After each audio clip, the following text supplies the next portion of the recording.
I'm going to give you a little background about what I do and how I came to be where I am today with the stem cells. When I did my internship, I was very interested in hormones and in fat and in diabetes and just obesity. Then I did my dermatology residency, and that's a lot involved with fat as well. And there's a lot of diseases and a lot of surgeries that were done with fat. And I looked at how people did different surgeries, and when I did my cosmetic surgery fellowship,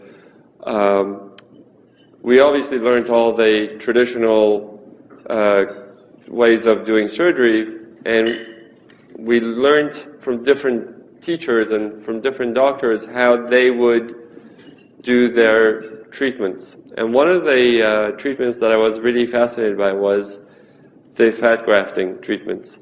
The fat grafting treatments have a poor reputation in the old days because a lot of the times the fat that was injected wasn't being taken very well into the body. And they would last 3 months or so, and then it would go, or they would get very poor results, and people didn't like it. During my training, I learned that there's different ways of doing it, and one of the ways that we decided in my practice that it's more acceptable to me was to manipulate the tissues the least. So a lot of people took this fat out of the body and put it into the sieve, and they would put it into gauze, they would wash it, they would do all these things to it, and then they would put it back in and they wouldn't get good results. What we decided to do was not to do that, to take it out of the body, keep it into the syringe, and then inject it back. And during the last 10, 15 years that I've been doing this, I got much better results than my colleagues who were not doing that. 5 years ago, I figured out why.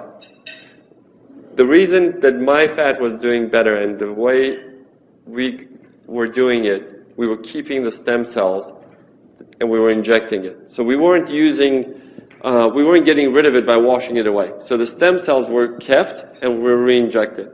So when we figured out that that's why our fat is taking better, I just went one step further. I said, why don't we just take the stem cells and double them, triple them, and inject it back to get the results.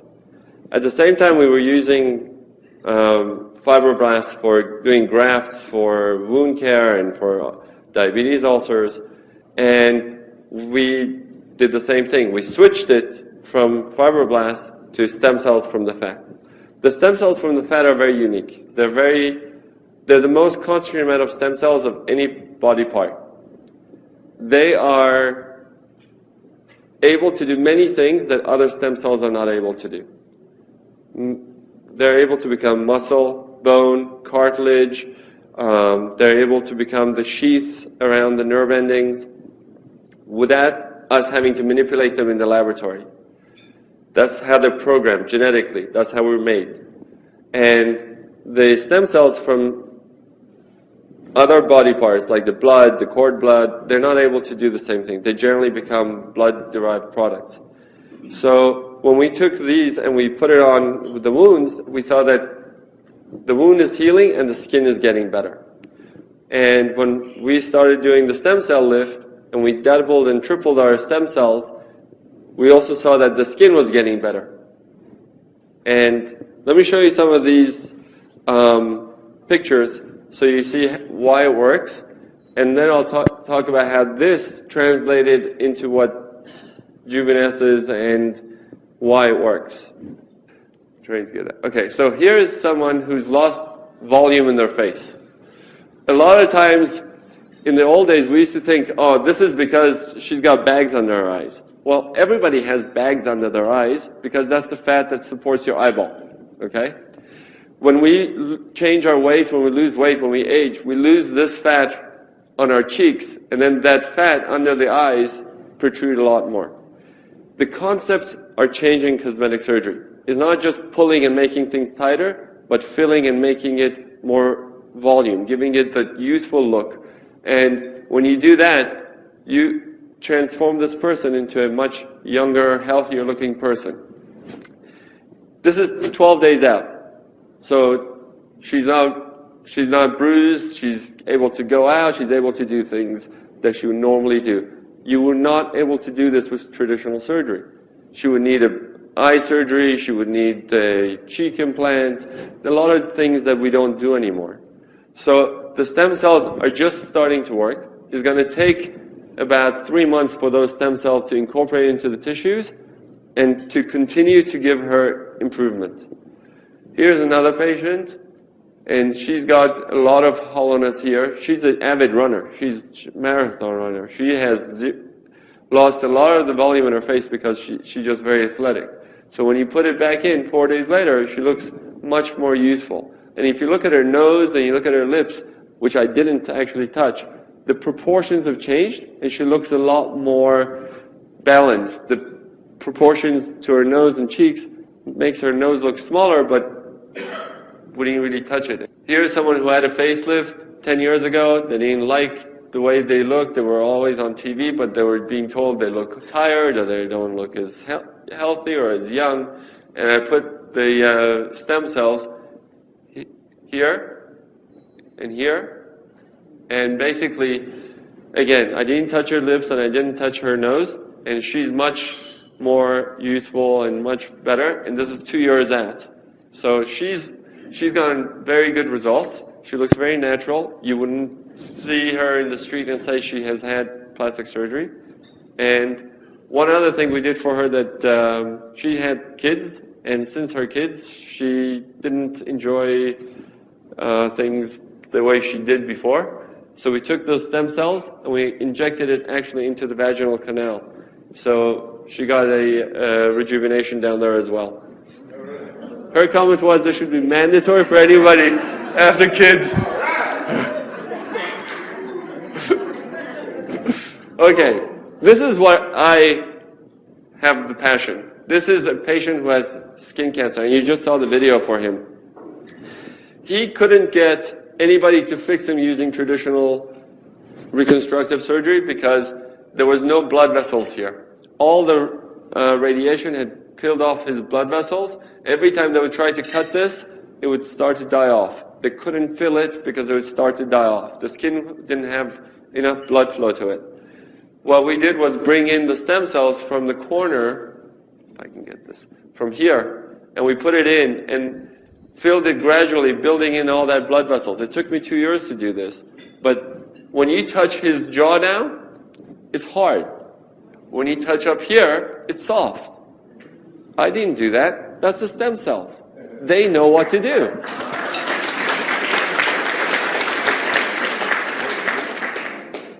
His skin was very damaged by the radiation. It looked terrible. His skin, you can't see it in the pictures very well, but his skin looks almost normal because of the stem cell treatments. That you could not get with any reconstructive surgery. You can use it on all skin colors. You don't have to worry about discoloration. You don't have to worry about any of the issues of keloids.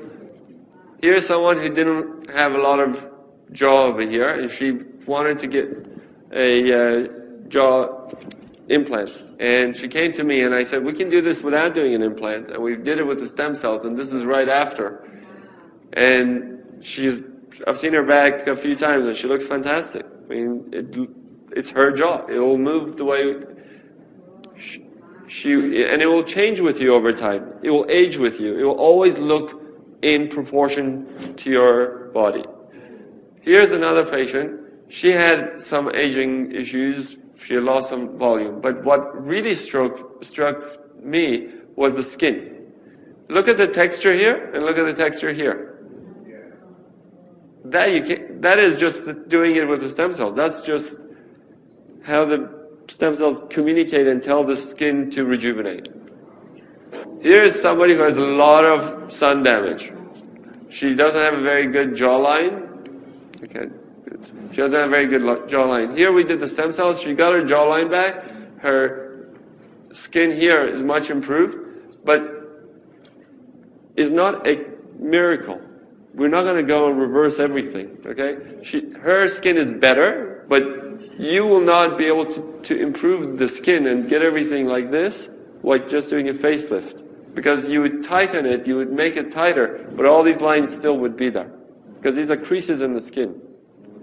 Lips, when we do the lips, they look good, and we did the laugh lines. So I'm just showing you how some people get less swollen, and some people get more swollen right after the procedure. Here, we can do it in men. In men is great because there's no scars. You don't have to worry about hiding, the hairline and looking different. Men don't like to have anybody know that they've done anything. So we can do the hands. Basically, you can do any body part that you want. So the telltale side of any person is that they do their face and they don't do the hands. So I generally try to match the hands to the face so nobody can tell. The nose.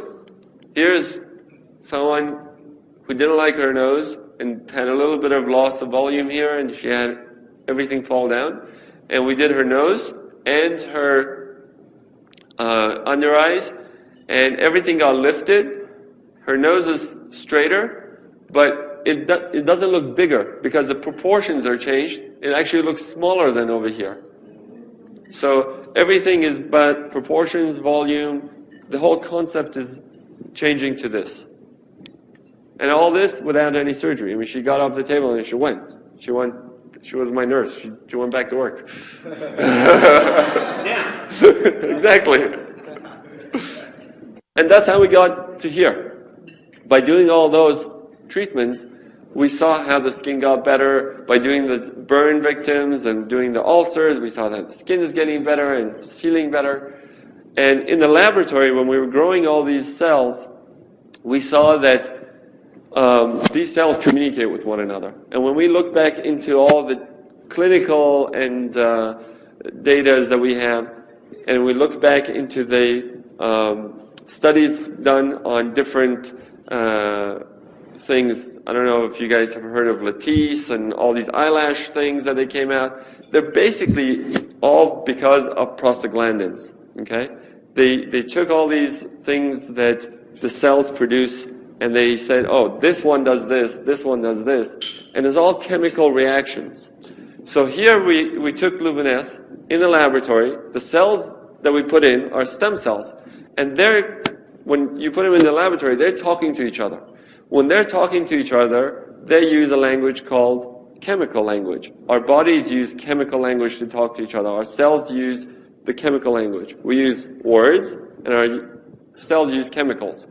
Those chemicals include cytokines, interleukins, prostaglandins, growth factors, and all these basically language materials that were being produced in the laboratory by these cells.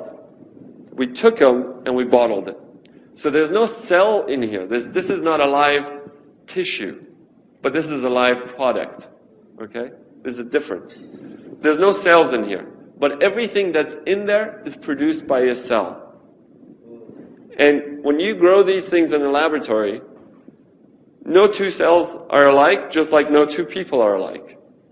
So every time we grow them, we're going to have different batches. Every time we do a cycle in the laboratory to get these stem cell products, we're going to have a little bit of variation. Not a lot. They're still within the norm. We've tested it to make sure that we have enough of everything. But there is a little variation from batch to batch. And that's why if you look at these things, it may be a little bit redder, maybe a little bit this way, maybe a little bit that way. But it is a live product. And that's why it works. Because when you put it on your skin, those cytokines, those interleukins, those communication methods that the cells are using, now you're introducing to your skin. And it's going to go into your cells, and it's going to tell your cell to rejuvenate. It's going to tell your cells to rebuild, to renew. And that's why you're getting the improvements. A lot of people get improvement in their pores. A lot of people get improvement in their texture. A lot of people get improvement basically in overall feel of their skin.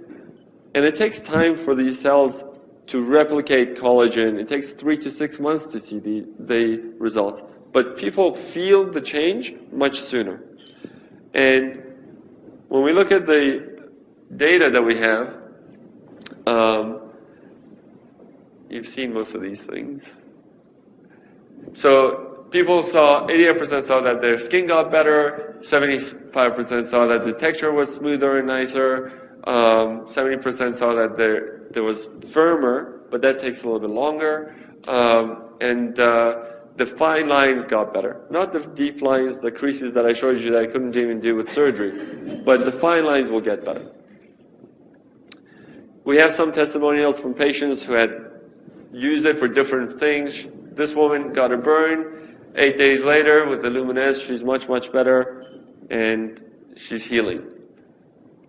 Here's another one that got burned, and again, you see much improvement.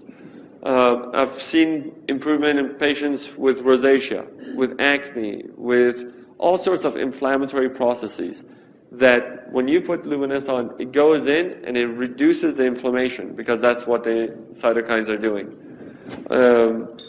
They interact with your cells, reduce the inflammation, and improve your skin.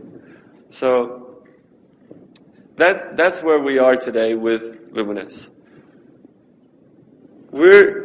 The next project which we're working on is using the stem cells to make the rest of the skin product line so that we can do more things with it, since this is going to do most of the basic things that we want to do, but it doesn't do exfoliation, it doesn't do sunblock, it doesn't do all the other things that are necessary for good skincare, and that's going to be coming in the pipeline. But what's really exciting, and what I'm looking forward to seeing if we can make it work, and to see how well it works, is this hair product. So I'm going to try to get these stem cells, and we're going to test it to see if we can get really good hair growth using the language of the stem cells to signal the cells to help the hair grow instead of stopping it from growing. Because the reason we lose our hair, because our body gets the signal to stop the hair from growing. So if you do the opposite, or block that action, you're able to regrow the hair. And that's what we hope to show that we're able to do.